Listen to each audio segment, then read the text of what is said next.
Your Jhasan once again with you with exercise 1.4.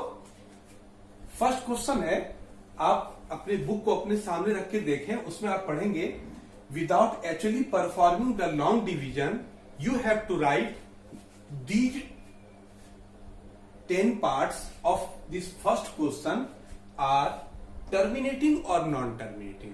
दो में से एक ही बात आपने लिखना है, होगा भी या तो टर्मिनेटिंग या नॉन टर्मिनेटिंग. आपको इस क्वेश्चन को सॉल्व करने से पहले आपको एक बात दिमाग में रखना पड़ेगा. याद कीजिए, मैंने इसके पहले एक्सरसाइज में आपको बताया था टर्मिनेटिंग क्या होता है और नॉन टर्मिनेटिंग रिपीटिंग क्या होता है.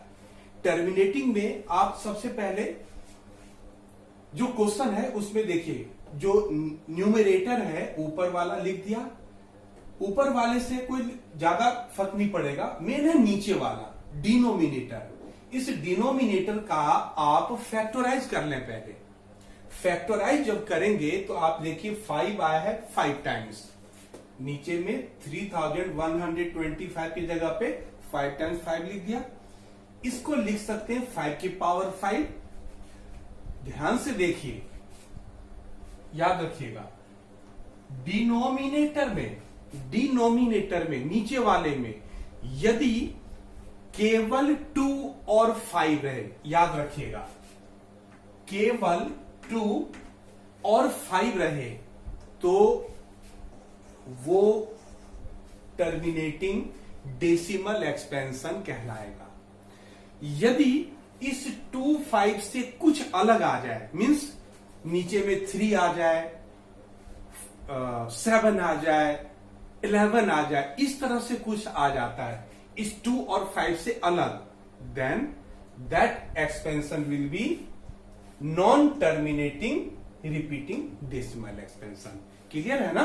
अब आप आई फर्स्ट पार्ट में, क्या है 13/5 टू द पावर 5. नीचे में 2 नहीं है लेकिन 5 है. यदि 2 रहे या 5 रहे या दोनों रहे तो भी टर्मिनेटिंग. ऐसे कंडीशन में आपका फर्स्ट पार्ट क्या हो गया, टर्मिनेटिंग हो गया ना.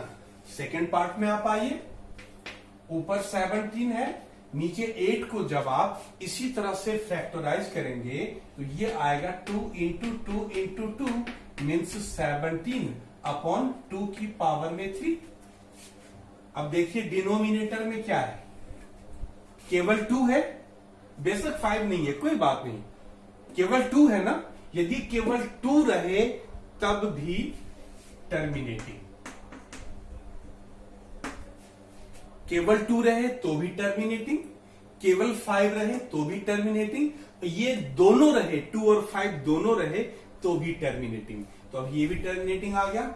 अब आप इसको देखिए 64/455, इसको आप फैक्टराइज कीजिए.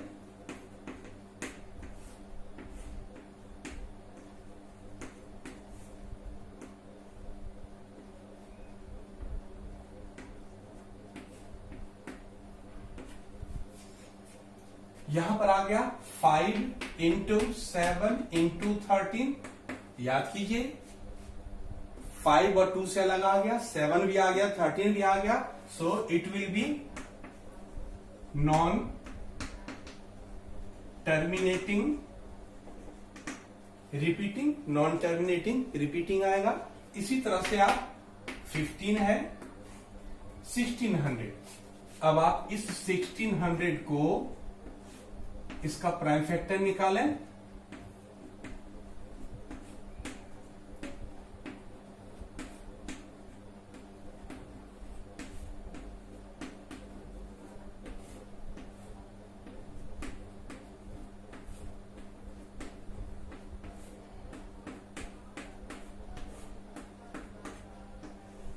केवल 2 और 5 है,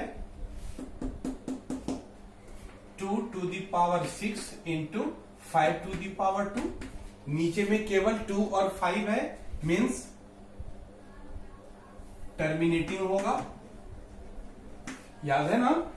नेक्स्ट 29 343 का आप इसी तरह से जब प्राइम फैक्टर निकालेंगे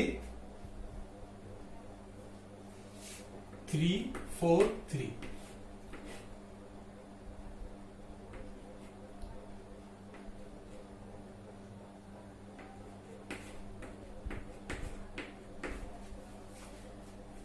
थ्री फोर थ्री का हो जाएगा 7 की पावर 3।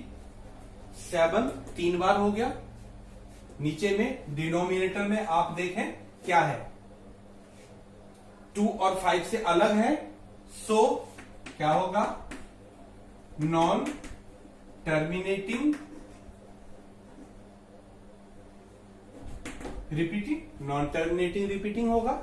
इसी तरह से आप इसको देखिए, डिनोमिनेटर में केवल 2 और 5 है, ये आपका डायरेक्ट हो जाएगा।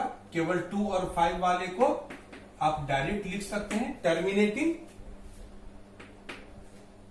7th क्वेश्चन में देखिए, यहां पे 7 आ गया, यहां पे 7 आ गया, तो ये क्या होगा, नॉन टर्मिनेटिंग रिपीटिंग। यहां पे ऊपर 6 है और नीचे 15 है। 15 का क्या होगा, 3 इंटू 5, इस 3 से कट जाएगा। सॉल्व होता है तो कर दीजिए। नीचे में क्या बचा, केवल 5। यदि 2 और 5 हो तो टर्मिनेटिंग। इस क्वेश्चन में आइए, 35, 50 को आप प्राइम फैक्टर निकालिए। 50 का क्या होगा, 2 5 5, 2 इंटू 5 इंटू 5, इस 5 से कैंसिल हो सकता है। नीचे में देखें आप, डिनोमिनेटर में क्या है, केवल 2 और 5। ऊपर 7 है, ऊपर से मतलब नहीं है, मतलब है डिनोमिनेटर से। केवल 2 और 5 है। जब 2 और 5 है तो टर्मिनेटिंग, क्लियर है। इसमें आइए, 77 210 फैक्टराइज कीजिए।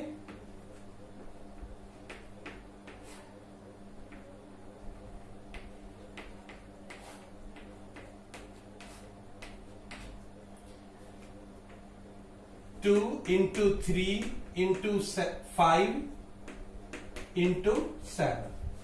इस 7 से अब आप कहोगे यहां नीचे में 7 तो है, मान लिया 7 है, लेकिन ये 7 ऊपर वाले 77 से कैंसिल हो जाएगा।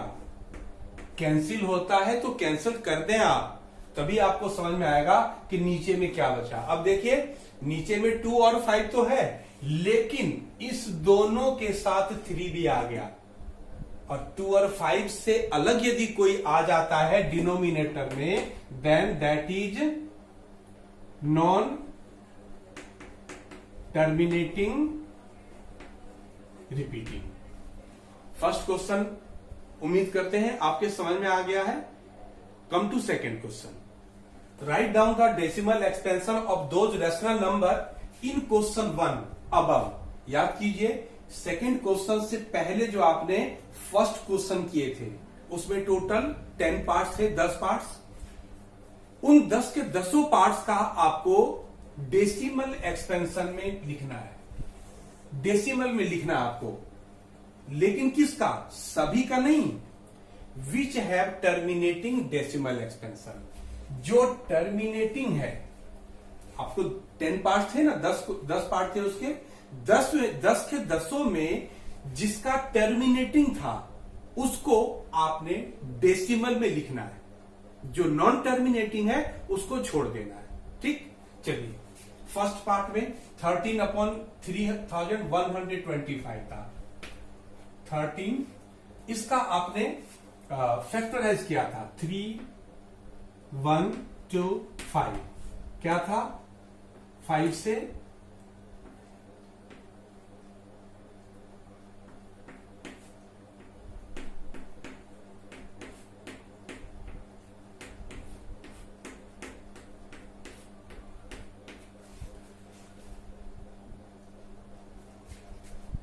इसके जगह पे क्या होगा, 5 की पावर 5। अब नीचे में जब केवल 5 रहे या 2 रहे तो याद कीजिए टर्मिनेटिंग होता है, मींस ये आपका टर्मिनेटिंग है, और जो टर्मिनेटिंग है उसको आपको पॉइंट में लिखना है, डेसिमल में। तो चलिए इसको डेसिमल में हम चेंज करते हैं। कैसे? ऊपर 13 और नीचे 5 की पावर 5। या तो आप 13 में इतना से लॉन्ग डिवाइड करें, दिक्कत आएगी आपको। तो इसका और शॉर्ट तरीका है इसको सॉल्व करने का कि किसी तरह से डिनोमिनेटर में, मींस नीचे में, यहां जो 5 की पावर 5 है ना, इसको कोशिश करें आप कि किसी तरह से 10 के पावर में आ जाए। याद कीजिए यहां पर 5 है नीचे में, पावर 5, पावर से मतलब नहीं, नीचे वाला बेस क्या है 5। ये 10 कैसे बनेगा? इस 5 को किससे मल्टीप्लाई करेंगे कि ये 10 में आ जाएगा? 5 को 2 से मल्टीप्लाई करें। यदि इसको हम मल्टीप्लाई करते हैं 2 से, 5 2 जा 10, जब नीचे करेंगे 2 से मल्टीप्लाई तो ऊपर भी करना होगा 2 से मल्टीप्लाई। क्लियर है? अब इसका पावर को ले आइए, पावर इक्वल होना चाहिए। इसका पावर कितना है? 5, तो इसका पावर भी 5 लेना चाहिए। क्लियर है? और यदि यहां पर आपने पावर 5 लिया तो यहां पर भी आपको पावर 5 लेना है। अब आप एक काम कीजिए, ऊपर आपका आ गया 13 इंटू 2 की पावर 5 मीन्स 1 2 3 4 5। इसको आप मल्टीप्लाई करें, कितना आएगा? 32। 2 की पावर 5 का वैल्यू 32। नीचे में 5 2 जा, जब बेस एक जैसा, जब बेस का पावर सेम हो ना तो ये दोनों बेस मल्टीप्लाई हो जाएगा। 2 5 जा 10, और 10 की पावर को मल्टीप्लाई मत कर देना। 5 5 जा 25 नहीं होता। जब पावर सेम हो तो केवल बेस जो होता है ना, ये 5 और 2 ये मल्टीप्लाई हो जाएगा, ये पावर सेम रहेगा। अब आप देखिए, आप इसको मल्टीप्लाई कर लीजिए 32 को 13 से।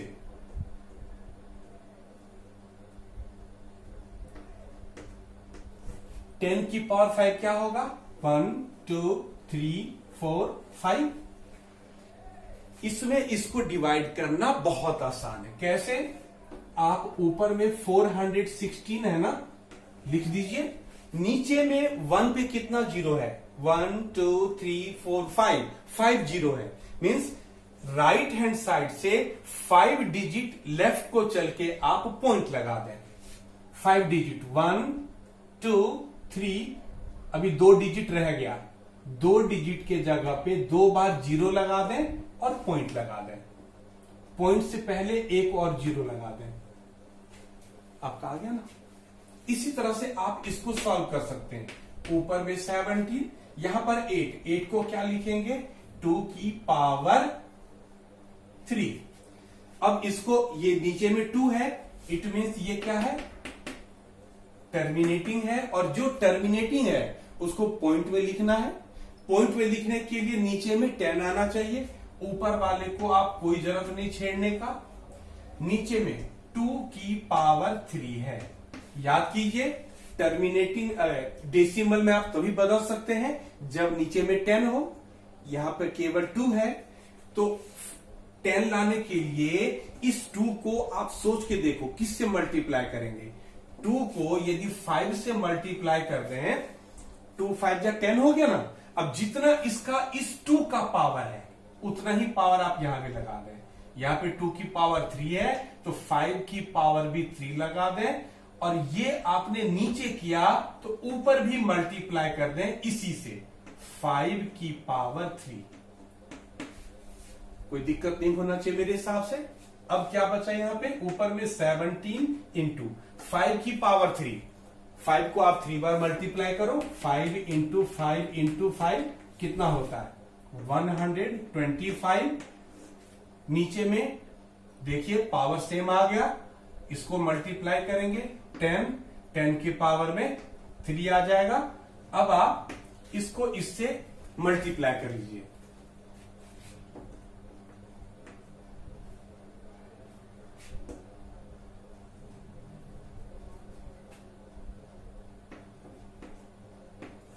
और यहां पर हो जाएगा 1 पे कितना 30। जब आप इसको इससे डिवाइड करेंगे तो क्या हो जाएगा, पहले ऊपर वाले को लिखें 2 1 2 5 3 0 है, 3 डिजिट लेफ्ट को चल के पॉइंट लगा दीजिए। जितना जीरो रहता है उतना जीरो राइट से लेफ्ट की तरफ चलते हैं। 3 जीरो है तो 1 2 3 डिजिट इधर चल के पॉइंट लगा दिया। इसी तरह से आप इसको सॉल्व कर सकते हो। 64 अपॉन 455। 455 का जब आप फैक्टराइजेशन करेंगे तो क्या आएगा,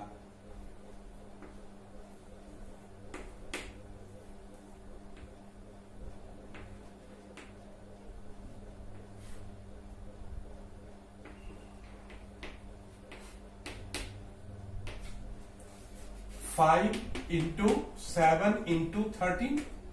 याद कीजिए नीचे में 5 और 2 से अलग ही है, 7 है और 13 है। So it will be non terminating repeating, और नॉन टर्मिनेटिंग को आपने पॉइंट में नहीं लेना है। पार्ट है फोर्थ पार्ट। इसमें देखिए जब नीचे वाले को आप फैक्टराइज करेंगे तो ये आएगा, नीचे में केवल 2 और 5 है, मींस ये टर्मिनेटिंग होगा। और जब टर्मिनेटिंग है तो आपको पॉइंट में लिखना है। कैसे लिखेंगे, इस क्वेश्चन को जरा ध्यान से देखिए।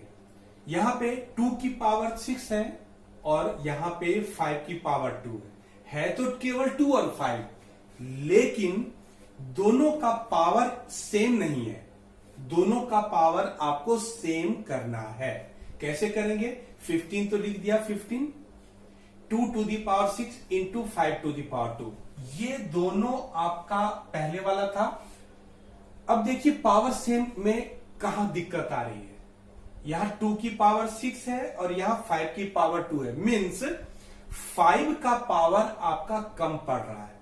यहां पे भी 6 होना चाहिए। 5 का पावर है कितना, 2, कम कितना हुआ, 6 में से 2 माइनस कर दें, 5 की पावर 4 कम है तो 5 जितना कम होगा उससे आप नीचे भी मल्टीप्लाई कर दें और ऊपर भी मल्टीप्लाई कर दें। कर दिया। अब आप 15 इंटू 5 की पावर 4 करेंगे तो 625 आएगा। यहां पे 2 की पावर 6 तो है ही। अब 5 की पावर 2 इंटू 5 की पावर 4, दोनों का बेस सेम है, बेस लिख दिया सेम। पावर को आपने जब मल्टीप्लाई करते हैं, जब बेस सेम होता है ना तो पावर प्लस हो जाता है। ये पावर 2 है, यहां पे पावर 4 है, 4 और 2 6। अब देखिए दोनों का पावर सेम हो गया, 2 का भी 6 5 का भी 6। और जब आप इसको मल्टीप्लाई करेंगे तो 2 5 जब 10 होगा, 10 की पावर 6 मतलब 1 पे 6 जीरो, इसको मल्टीप्लाई कर दिया, इतना आ गया।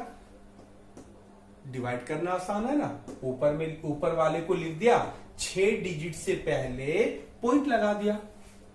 यहां पे था 4 डिजिट, 1 2 3 4, 2 डिजिट कम पड़ गया, 2 डिजिट के लिए आपने 2 जीरो, जितना कम पड़ेगा डिजिट उतनी बार जीरो लगा के पॉइंट लगा दीजिए। नेक्स्ट क्वेश्चन, इसका नेक्स्ट पार्ट है 5वां पार्ट, नॉन टर्मिनेटिंग, छोड़ दीजिए। 6ठा पार्ट है आपका, ये नीचे में देखिए 2 और 5 है, मींस टर्मिनेटिंग है, और टर्मिनेटिंग है तो पॉइंट में लेना है। कैसे लेंगे, तो देखिए यहां पे 2 की पावर 3 5 की पावर 2, क्या दोनों का पावर सेम है, नहीं। 2 की पावर 3 है लेकिन 5 की पावर कम है। कितना कम है, 2 है, 3 में से 2 माइनस कर दें, 1 कम है तो 5 की पावर 1 से नीचे भी मल्टीप्लाई कर दिया और 5 की पावर 1 से ऊपर भी कर दिया। इसको मल्टीप्लाई करेंगे, ये आ जाएगा 2 की पावर 3, और ये दोनों को जब आप सॉल्व करेंगे तो 5 तो बेस सेम है, जब मल्टीप्लाई होता है तो ये वाला पावर प्लस हो जाएगा, अभी बताया था। तो यहां पे 2 और 1 पावर 3 हो गया। जब आप इसको सॉल्व करेंगे तो 5 2 जा 10 की पावर 3 मीन्स 1000। फिर इसको वैसे डिवाइड कर लीजिए ना, नेक्स्ट क्वेश्चन, ये 7 आ गया डिनोमिनेटर में, मीन्स नॉन टर्मिनेटिंग, आगे जाने की जरूरत ही नहीं है। इसी तरह से आप क्वेश्चन 8, 9 और 10 को भी आप सॉल्व कर सकते हैं। इस थर्ड क्वेश्चन में है, in each case decide they are rational और नॉट, बताना है कि ये रैशनल है या नहीं है। इफ रैशनल, यदि रैशनल है, then write in the form of P upon Q। First part तो है कि रैशनल है या नहीं है। सेकेंड पार्ट इस क्वेश्चन का जो आपको बताना है वो क्या बताना है, P अपॉन Q में लिख के दिखाना है। लेकिन किसको, यदि रैशनल है तो, रैशनल नहीं है तो P अपॉन Q में नहीं लिखना है। तो सेकेंड पार्ट हो गया P अपॉन Q में। थर्ड पार्ट है इसका, जो नीचे वाला Q है उसके बारे में बताना है। चलिए हम देखते हैं। ये फर्स्ट क्वेश्चन है, फर्स्ट पार्ट इसका, थर्ड का। याद कीजिए इसको, ये पॉइंट में है, डेसिमल में, और यहां पे आके इंड हो जा रहा है। जो इंड हो जाए मीन्स रैशनल। पहले आपको बता दिया मैंने बेसिक में ही। तो आप यहां लिखेंगे कि ये क्या है, रैशनल। अब जब रैशनल है, यदि रैशनल, तो आप P अपॉन Q में लिखिए। कैसे लिखेंगे, 4, 3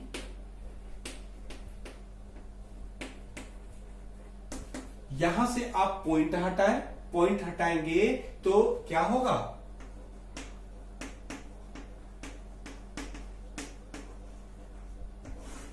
पॉइंट हटेगा तो नीचे में 1 आएगा, और 1 पॉइंट के बाद जितना डिजिट है उतनी बार 0।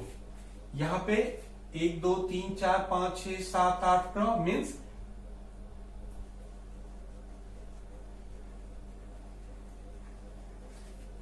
9 0 आ गया।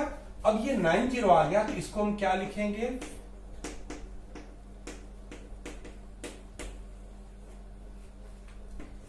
इसको हम लिखेंगे 10 की पावर में 9, और ये हो गया हमारा P अपॉन Q आंसर। अब जब P अपॉन Q में लिख दिया तो अब आपको इस Q के बारे में बताना है। ये देखिए Q क्या है, 10 की पावर 9। आप इस 10 को क्या लिख सकते हो, 10 को फैक्टराइज कर लें तो 2 5 जा 10, इसकी पावर में 9, और यहां से ब्रैकेट हटाएंगे तो ये 9 आएगा 2 के पावर में भी और 5 के पावर में भी। ठीक है, तो इसका मतलब ये जो Q है, लिखेंगे Q is in the form of 2 to the power m into 5 to the power m। इस Q को बताना है कि इस फॉर्म में है या नहीं। यदि इस फॉर्म में है तो लिखेंगे Q is in the form of this. यदि यहां पे 2 और 5 के अलावा कुछ और आ गया तो लिखेंगे इज नॉट। इसमें देखिए आप सेकंड पार्ट में यहां पे 12 के बाद 1 0, फिर से 12 मीन्स रिपीट हो रहा है, लेकिन यहां पर 1 0 था, यहां पे 2 0, फिर से 12 रिपीट हो रहा है, लेकिन यहां पे 3 0, मीन्स 12 तो रिपीट हो रहा है लेकिन 0 रिपीट नहीं हो रहा है। कभी 1 0, फिर 2 0, उसके बाद 3 0, ऐसे मीन्स ये नॉन टर्मिनेटिंग है और नॉन रिपीटिंग है, रिपीट भी नहीं हो रहा है। और जो नॉन टर्मिनेटिंग और नॉन रिपीटिंग हो, दैट इज नॉट रैशनल, ये रैशनल नहीं है। लिखेंगे नॉट रैशनल। और जो रैशनल नहीं है उसको आपको आगे सॉल्व करने की जरूरत नहीं है। Come to the third part. ऊपर रेक्यूरिंग लगा है, मीन्स ये रिपीट होगा, और जो रिपीट होता है रैशनल कहलाता है। आप इसको डायरेक्ट लिख सकते हैं, रैशनल है। फर्स्ट पार्ट हो गया। सेकंड पार्ट में आइए कि जो रैशनल है उसे आपको P अपॉन Q के फॉर्म में लिखना है। तो इस तरह के क्वेश्चन को याद कीजिए, मैंने आप लोग को पहले ही बताया था कैसे सॉल्व इसको लिखेंगे P अपॉन Q में। तो 43.1 2 3 4 5 6 7 8 9 रेक्यूरिन, इसको पहले आप अलग करें, मीन्स 43 को अलग कर दें, प्लस जो ये पार्ट है आपका, इसको आप यहां लिखें, पॉइंट 1 2 3 4 5 6 7 8 9 रेक्यूरिन। पॉइंट के पहले कुछ नहीं तो 0 लगा दें। अब इस क्वेश्चन को एक बार और सॉल्व करें, क्या हो जाएगा, 43 प्लस, याद कीजिए इसके बेसिक में मैंने बताया था कि पॉइंट हटेगा और जब ये रेक्यूरिन हटेगा, तो पॉइंट और रेक्यूरिन जब दोनों हट जाए तो उस कंडीशन में क्या होता है, यहां पे आ जाएगा 1 2 3 4 5 6 7 8 9। जब पॉइंट भी हट जाएगा, रेक्यूरिन भी हट जाएगा, तो नीचे में जितना डिजिट है, यहां पे जितने डिजिट पे रेक्यूरिन है उतनी बार आपको 9 लिखना है। मीन्स 1 2 3 4 5 6 7 8 9 9 डिजिट पे रेक्यूरिन था, सो 9 टाइम्स 9। अब इसके नीचे कुछ नहीं है, 1 तो है और बीच में प्लस है। जब बीच में प्लस हो तो नीचे वाले का एलसीएम लेते हैं, लीजिए आप, इन दोनों का एलसीएम यही आएगा, 1 2 3 4 5 6 7 8 9। इसको 43 को मल्टीप्लाई कर देंगे, एलसीएम तो लेने आपको आता होगा, 1 2 3 4 5 6 7 8 9 प्लस, इससे ये डिवाइड हो जाएगा, कैंसिल हो जाएगा, ये बचेगा आपका कितना, प्लस के बाद 1 2 3 4 5 6 7 8 9। अब इसको मल्टीप्लाई करके और इसको प्लस करने की जरूरत कतई नहीं है, बिल्कुल ही नहीं। ये आप लिख सकते हैं इसको डायरेक्ट P/Q, आपका आंसर आ गया। मेन मतलब है जो ये Q है, 1 2 3 4 5 6 7 8 9, इस Q से है कि ये Q आपका किस फॉर्म में, याद कीजिए मैंने आपको फर्स्ट पार्ट में बताया था कि क्या ये 2 to the power m into 5 to the power m के फॉर्म में है, नहीं, इस फॉर्म में वही आएगा जो 10 के रूप में रहेगा, 10 में तो नहीं है। So you will write here Q is not in the form of 2 to the power m into 5 to the power m. Thus your this third part is also completed. आपका एक्सरसाइज 1.4 कंप्लीट हो गया। उम्मीद करते हैं आपको समझ में आया होगा, और यदि आपको ये वीडियो अच्छा लगा, लाइक करें, शेयर करें और सब्सक्राइब जरूर करें। नेक्स्ट वीडियो के साथ हम आपके पास फिर उपस्थित होंगे, तब तक के लिए थैंक यू।